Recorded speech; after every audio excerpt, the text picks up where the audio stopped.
মই এইটো অনুৰোধ জনাম যে এআই আপুনি গুগল ব্যৱহাৰ কৰক নিৰ্দিষ্ট কামত বা নিৰ্দিষ্ট নিজৰ সুবিধা অনুসৰি নিৰ্দিষ্ট কামত ব্যৱহাৰ কৰক এনেই আমি গুগল ব্যৱহাৰ কৰিব নালাগে বিশেষভাৱে যেতিয়া সময় থাকে বোলে অকণমান পাছতকৈ অনুষ্ঠান এটা আছে অকণমান পাছতে পৰীক্ষা এটা আছে তাৰ উত্তৰটো আমি জানিব লাগে সেই কম সময়ছোৱাত চাবলৈ হ'লে আমি এআই ব্যৱহাৰ কৰিব লাগিব কিন্তু বোলে সেই প্ৰতিযোগিতাটোলৈ বহুত সময় আছে তেতিয়া আমি কি কৰিব লাগে কিতাপ পঢ়িব সেই প্ৰতিযোগিতাত আহিবলগীয়া যিটো প্ৰশ্ন সেই প্ৰশ্ন আমি কিতাপৰ জৰিয়তে জানিব লাগে মুঠতে এআই যিমানে প্ৰভাৱ বিস্তাৰ নকৰক এই কলি যুগত কিন্তু কিতাপৰ দৰে কেতিয়াও এআই বা গুগল হ'ব নোৱাৰে কিতাপ আটাইতকৈ শ্ৰেষ্ঠ এআই আমি আৰ্টিফিচিয়েল ইণ্টেলিজেঞ্চ আমি সৰুৰ পৰা পঢ়ি আহিছোঁ সৰুৰ পৰা জানো যে এআইৰ অসমীয়া নামটো সহজ অৰ্থত ক'বলৈ গ'লে কৃত্ৰিম বুদ্ধিমত্তা এআইৰ অসমীয়া নাম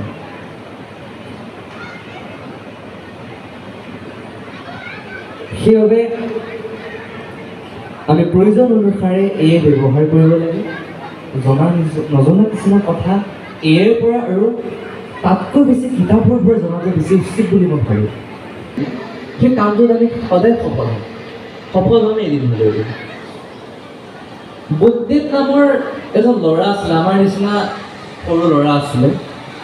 বুদ্ধদেৱ মনত নৰয়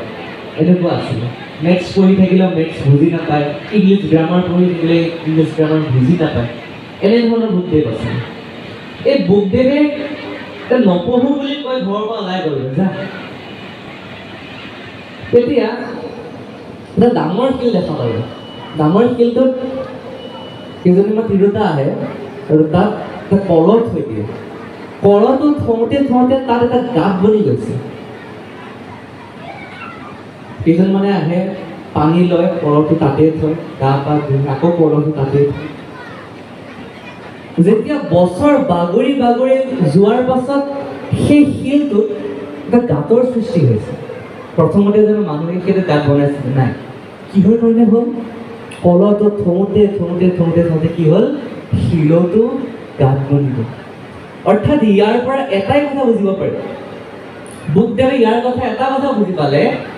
যে যিটো কাম আমি একেৰাহে কৰি থাকিম তাত সফলতা পাম শিল ঘঁহি থাকিলেও শিল ক্ষয় যাব পাৰে কেৱল ঘঁহি থাকিব লাগিব অৰ্থাৎ আমি যদি কোনো এটা কাম পৰা নাই সেই কামটোত সদায় প্ৰেক্টিচ কৰিব লাগিব আৰু অভ্যাসৰ ফলতহে সেই কৰ্মটো আমি পাৰিম কৰিব কাৰণ অভ্যাস আৰু চেষ্টা আটাইতকৈ ডাঙৰ কথা জুবিন মামাই সৰুৰে পৰা বহুত চেষ্টা কৰিছিলে চেষ্টাৰ ফলত প্ৰথম এলবাম কি কৰিছিলে অনামিকা প্ৰথম যেতিয়া অনামিকা এলবাম কৰিলে তাৰ পাছৰ যেতিয়া কৰি কি হ'ল চেষ্টা কৰি গ'ল 25 বছৰ তেওঁ সংগীতৰ জগতত গ'ল তেওঁ সেই সংগীতৰ জগতৰ লগত লাগি কি হ'ল জুবিন মামা এনেকুৱা হৈ গ'ল যে তেখেতক বিশ্বৰ ভিতৰত চিনি নোপোৱা হৈ গ'ল চিনি নোপোৱা মানুহ নাই বিশ্বত তেখেতৰ যেতিয়া মৃত্যু ঘটিছিল মৃত্যু বুলি ক'ব নোৱাৰোঁ আমি কেতিয়াও তেখেতৰ বেয়া খবৰটো আমি যেতিয়া শুনিছিলোঁ তেতিয়া বহুতে হয়তো কান্দিছিলে গোটেই বিশ্বৰ ভিতৰত 114খন দেশে তেখেতৰ চাৰ্চ কৰিছিলে যে জুবিন গাৰ্গ কি বস্তু জুবিন গাৰ্গ কি সেই জুবিন গাৰ্গক যেতিয়া চাৰ্চ কৰিবলৈ গ'লে তেতিয়াই কাৰ কথা গম পালে অসমখনৰ কথা গম পালে তেতিয়া অসমৰ কথা গম পাইছে যদিও কিছু মানুহে অসমৰ কথা নাজানিছিলে